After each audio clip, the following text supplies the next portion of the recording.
Hello everyone.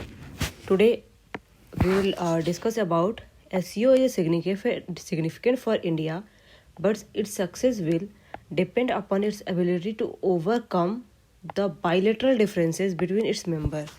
SEO जो है वो significant है इंडिया के लिए, बट उसका सक्सेस जो है वो डिफाइन करता है एबिलिटी. अगर हम बाइलेटरल डिफरेंसेस को रिमूव कर दें तो ये जो है एसईओ के जो प्रॉब्लम्स हैं, ये एसईओ जो है बहुत ही ज़्यादा सक्सेसफुल होगा, तो और इंडिया के लिए वो बहुत ही ज़्यादा सिग्निफिकेंट भी होगा.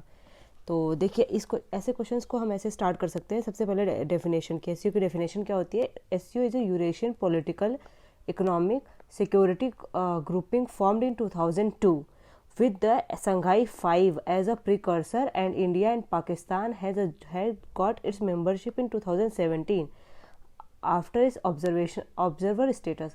पहले इन पाकिस्तान और इंडिया दोनों को क्या था, ऑब्जर्वर स्टेटस का दर्जा मिला हुआ था, लेकिन अब जो है वो इसके मेंबर्स हैं. तो देखिए, इस तरीके से हम एसईओ को डिफाइन कर दिए. अब एसईओ जो है वो इंडिया के लिए किस तरीके से सिग्निफिकेंट है उसके बारे में देखें. India has a huge significance from SEO. SEO से इंडिया को बहुत ज़्यादा सिग्निफिकेंस किस तरीके, जैसे स्ट्रेटेजिक है. स्ट्रेटेजिक में क्या, इट प्रोवाइड द प्लेटफॉर्म. अब यह स्ट्रेटेजिकली क्या करता है कि इंडिया को टॉक करने में हेल्प करता है. इंडिया का टॉक चाहे वो चाइना से हो चाहे वो पाकिस्तान से हो, वो बायलैटरली टॉक करने में हेल्प करता है, और टेंशन्स को रिमूव करने में भी, मतलब इस तरीके की बातें करेंगे तभी तो टेंशन्स रिमूव होंगी. काउंटर टेररिज्म को टैकल करता है, जैसे कि इंडिया ही है जो, मतलब इंडिया जो है रीजनल एंटी टेररिज्म स्ट्रक्चर का मैकेनिज्म को मतलब यह एसईओ ने बनाया हुआ है, और यह टेररिज्म को रिमूव करने में सपोर्ट कर रहा है. एड्रेसिंग द ड्रग ट्रेड जो होता है, गोल्डन क्रिश्चियन जो है, गोल्डन क्रिश्चियन जैसे ईरान है, अफ़गानिस्तान है एंड पाकिस्तान है, यह जो इन्वॉल्व हैं ड्रग ट्रेड में, उनके ऊपर भी इंडिया मतलब बहुत ही इम्फेसाइजली बात करता है, और उसको रिमूव करने में कहीं ना कहीं हेल्प होती है इस प्लेटफॉर्म के थ्रू. तीसरा आते हैं इकोनॉमिक किस तरीके से, trade investment with the central. अब क्या है कि एसईओ जो है उसको हेल्प करता है. एसईओ के ग्रुप के मतलब सहारे ही इंडिया सेंट्रल एशिया में अपना ट्रेड बढ़ा सकता है, अपना ट्रेड कर सकता है. ठीक है. उसके बाद आता है एनर्जी सिक्योरिटी जैसे टापी पाइपलाइन है, Tajikistan, Afghanistan, Pakistan and India, ये टापी गैस पाइपलाइन से एनर्जी सिक्योरिटी मिलती है. यूरेनियम तजाकिस्तान में सबसे ज़्यादा इंपोर्ट करता है, अब तो कजाकिस्तान हो चुका है. ठीक है. अच्छा, मतलब वहाँ से इंडिया बहुत ज़्यादा इंपोर्ट करता है. ठीक है. इन्वायरमेंटल क्या है कि ये सारी कंट्रीज एक साथ आएंगी तो बात कर लेंगे CO2 इमिशन पे. जैसे यूएसए है, ठीक है, उसके बाद चाइना है, उसके बाद इंडिया है. ये CO2 इमिशन में बहुत ही ज़्यादा, मतलब सबसे ज़्यादा इमिशन इनका होता है. तो अब चाइना भी है, इंडिया भी अगर किसी ग्रुप में है तो वो अच्छे से इस बात पे टॉक कर लेंगे कि मतलब इस पे टॉक कर लेंगे कि हाँ, मतलब हमें इन सब चीज़ों पे भी ध्यान देना चाहिए. सॉरी, एक मिनट वेट, थोड़ा कुछ इशू हो गया. हम एक पेज पे थे कल्चरली. हाँ,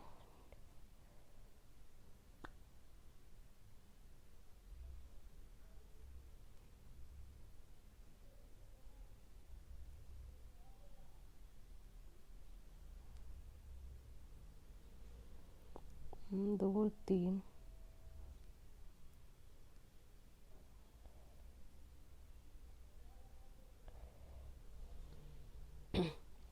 अब ऐसे टाइप से क्वेश्चंस को ना आप कैसे भी स्टार्ट कर सकते हो, मतलब डेफिनेशन से, चाहे ग्रुप, जैसे कुछ ग्रुप कैसे बना, इन सब चीज़ों से ऐसे भी डिफाइन कर सकते हो.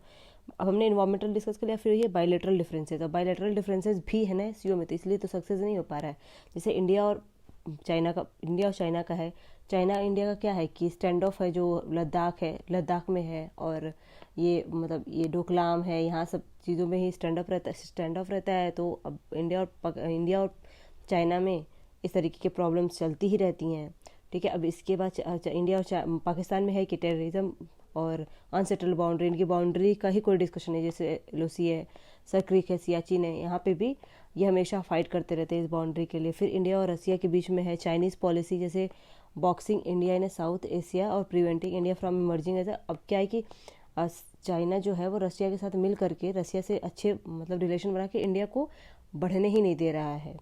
यूएनएससी में जैसे कि यूएनएससी में अब ये था कि 5 P5 मेंबर्स हैं, ठीक है, 5 मेंबर्स हैं। ये अब सब में वीटो पावर होता है। अब कोई भी ग्रुप उसमें ऐड होता है, 4 लोग ने वोट दे दिया, अब एक ने वोट नहीं दिया, तो फिर वो ग्रुप में ऐड नहीं हो पाते हैं। तो चाइना हमेशा इसके खिलाफ रहता है, ठीक है। और बाकी टेररिज्म एनएससी है, ठीक है। और रशिया और चाइना में भी प्रॉब्लम्स रहती हैं मतलब उनकी पॉलिसी में फार ईस्ट पॉलिसी रहती है, मतलब ये हमेशा ईस्ट की तरफ मतलब मूव करते। Recently saw the troops built मतलब ये क्या है कि हमेशा फार ईस्ट पॉलिसी ही इनकी रहती है, कभी वेस्ट की तरफ पॉलिसी नहीं रहती है।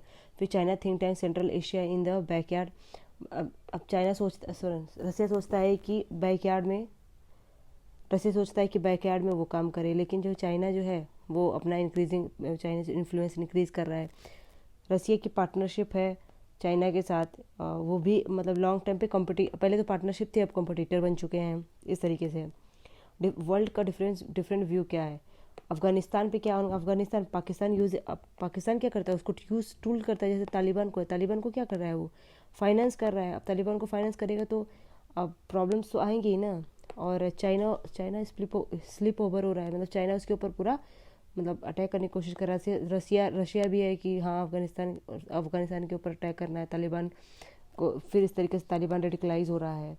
और India and Russia Taliban does not gate मतलब अब खैर अब तो तालिबान ने अफगानिस्तान पे अटैक पूरी तरीके से कर लिया है। Benefit of the SCO if differences, अगर डिफरेंस हटा दिए जाए तो ओवरकम अगर कर लिया जाए तो क्या क्या बेनिफिट हो सकता है। हमें सेंट्रल एशिया में अच्छे से मार्केटिंग करने को मिल जाएगा, एनर्जी सिक्योरिटी हो जाएगी, ठीक है। अफगानिस्तान स्टेबलाइज करने में हेल्प हो जाएगा, बट अभी तो और थोड़ा टफ हो गया है जब तक तालिबान से बातचीत ना हो जाए। सेंट्रल एशिया में बहुत मतलब चाइना का सिर्फ चाइना लैब में नहीं जाएगा, इंडिया भी एक कॉम्पिटिटर आ जाएगा। प्लेटफॉर्म मतलब बॉर्डर इश्यूज को उसको सॉल्व करने के लिए एक अच्छा प्लेटफॉर्म मिल जाएगा, ठीक है। अब देखिए मतलब इसके जो है कंक्लूजन में क्या लिख सकते हैं। डिफरेंस तो है रीजनल ग्रुप में, ऑलवेज रहेगी भी, but as per PM and Chinese president said it has at most important that difference should not, देखो हर जगह डिफरेंसेस होता है, लेकिन डिफरेंसेस जो है वो डिस्प्यूट में नहीं चेंज होने चाहिए। यह हमारे और चाइनीज़ प्रेसिडेंट और हमारे प्राइम मिनिस्टर ये चीज़ बोलते हैं। Therefore, it is a great diplomatic skill. SEO can sail through the हाँ SEO जो है अब डूबते को तिनका का सहारा की तरह हेल्प कर सकता है, ठीक है। जैसे एशियन सेंचुरी में एशियन कंट्रीज में SEO एक बहुत अच्छा सिग्निफिकेंस मतलब रोल रह सकता है उसका। दूसरा क्वेश्चन है कि देखिए दूसरा है SAARC has a long outlived its life and need to be replaced by the BIMSTEC. अब सार्क जो है बहुत पुराना है, अब उसको बिम्स्टेक उसको रिप्लेस कर रहा है। कैसे, अब सार्क की डेफिनेशन से स्टार्ट कर सकते हैं। South Asian Association of the Regional Cooperation has now existed for 3 decade. अब ये सार्क जो है 3 डिकेड से एग्जिस्टेंस था। However its role in promoting regional cooperation में और हारमोनी को इंक्रीज करने में बहुत ही ज़्यादा इसने हेल्प किया है, मतलब प्रमोट किया है, ठीक है। अब सार्क का फेलियर क्या है, फेलियर ये है कि फ्रिक्वेंट मीटिंग नहीं हो रही थी, ठीक है। और failure in achieving the objective, अपना ऑब्जेक्टिव तो बना दीजिए, हम लोग हैं अपना ऑब्जेक्टिव तो बना लेते कि हमें ये करना है, लेकिन हम उसको कर नहीं पा रहे हैं। Lack of trust in member, अब मेंबरशिप में ही उनके ट्रस्ट नहीं है। और बायलैटरली डिस्प्यूट्स रहता है, बायलैटरल डिस्प्यूट्स मतलब कहीं मतलब कि कोई एग्रीमेंट है जैसे BBIN है, इसमें क्या है भूटान डिनाई कर दे रहा है। लैक ऑफ इकोनॉमिक कॉम्प्लीमेंट्री है, तो इस तरीके की चीज़ें हैं, ठीक है। और अब देखिए बताते हैं फ्रिक्वेंट मीटिंग में क्या चीज़ है। जैसे मीटिंग जो है डेट तो बता देते हैं, लेकिन मीटिंग को हर बार पोस्टपोन करते रहते हैं। 2016 में no SAARC meeting summit has been summoned. 2016 के बाद सिंस 2016 से अभी तक में कोई मीटिंग हुई नहीं है, ठीक है। Failure in achieving the objectives, अब one of the lowest HDI region, जितने भी इसमें सार्क में मेंबर्स हैं सारी की HDI ह्यूमन डेवलपमेंट इंडेक्स में सबसे लोवेस्ट रैंकिंग है, ठीक है। अब साफ्टा को इम्प्लीमेंटेशन जैसे इंटर रीजनल ट्रेड में 5% कंट्रीब्यूट कर रहा है। लैक ऑफ ट्रस्ट, अब मेंबरशिप में ही ट्रस्ट नहीं है। बिग ब्रदर सिंड्रोम, मतलब सबको लगता है कि इंडिया जो है वो एज अ बिग ब्रदर की तरह रोल कर रहा है, तो वहाँ पे इंटरेस्ट ही मतलब उनका ट्रस्ट ही नहीं है। ठीक है, पावर सिमेट्री ही नहीं है, जैसे पावर सिमेट्री मतलब उनके गैंग बना लेते हैं इंडिया के खिलाफ, उनकी पावर सिमेट्री नहीं है, सबको एक तरीके से रहना चाहिए।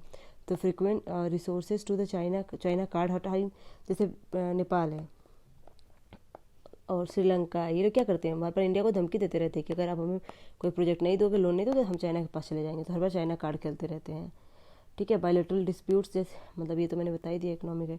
ठीक है, रियलाइजिंग द अगर ये सारी एवर्ब जो चैलेंजेस अगर उसको रियलाइज कर दिया जाए, India is focusing on telling that BIMSTEC which has the advantage. अब इंडिया कहता है कि अगर इन सब चीज़ों को हटाना है तो हमारे पास एक और अल्टरनेटिव है, बिम्स्टेक में हम friendly relation, no border dispute, except अब सिर्फ म्यांमार से ही प्रॉब्लम है, मतलब वो रोहिंग्या वाला इशू है, बाकी और जितने भी कंट्रीज हैं उनमें कोई बॉर्डर डिस्प्यूट्स नहीं है।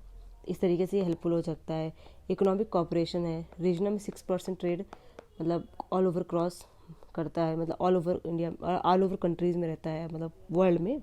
फिर पावर बैलेंस है, इंडिया और थाईलैंड इन सब चीज़ों में क्या पावर बैलेंस्ड है सारे कंट्रीज़ में। यहाँ पे जियो स्ट्रेटेजिकली मतलब इंडियन ओशन में अब ये नहीं है कि इंडिया कहता है कि जैसे चाइना कहता है चाइना ओशन हमारा है, साउथ चाइना सी हमारा, साउथ चाइना सी नाम होने से थोड़ी कुछ हो जाता है। इसी तरीके से यहाँ पे है, in spite the numerous advantage BIMSTEC, देखो हर चीज़ के पीछे एडवांटेज होता है तो उसका डिसएडवांटेज भी होगा।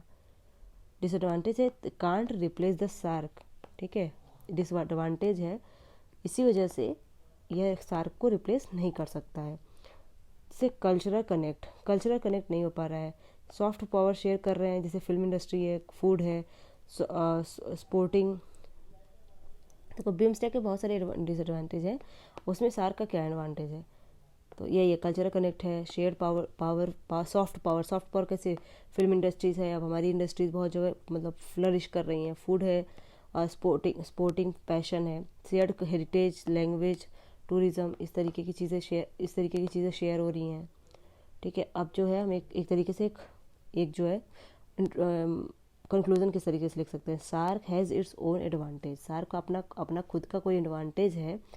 देखो इस तरीके कंक्लूजन कंक्लूड करके हटा भी सकते हो और आगे भी बढ़ा सकते हो। Which has the best seen recently in SAARC emerging meeting which led foundation in कोविड-19 एवरी इमरजेंसी फंड, एक तो कोविड-19 इमरजेंसी फंड स्टार्ट किया है, तो कुछ कुछ चीज़ें अब सार्क जो है चेंज कर रहा है, तो उस तरीके से अब सार्क के भी एडवांटेज हो गए हैं। सार्क के एडवांटेज क्या क्या है, agriculture infrastructure, regional conventional, SAARC has a food bank also, SAARC satellite है, ये सब चीज़ें एडवांटेज है। देखिए मैंने क्या किया ना, इसमें बहुत ही ज़्यादा मतलब थोड़ा सा ये जो कंक्लूजन है उसको थोड़ा बड़ा कर दिया है, तो आप इस तरीके से देख लीजिए, जो आपके सूटेबल लगे वो आप लिख लीजिएगा।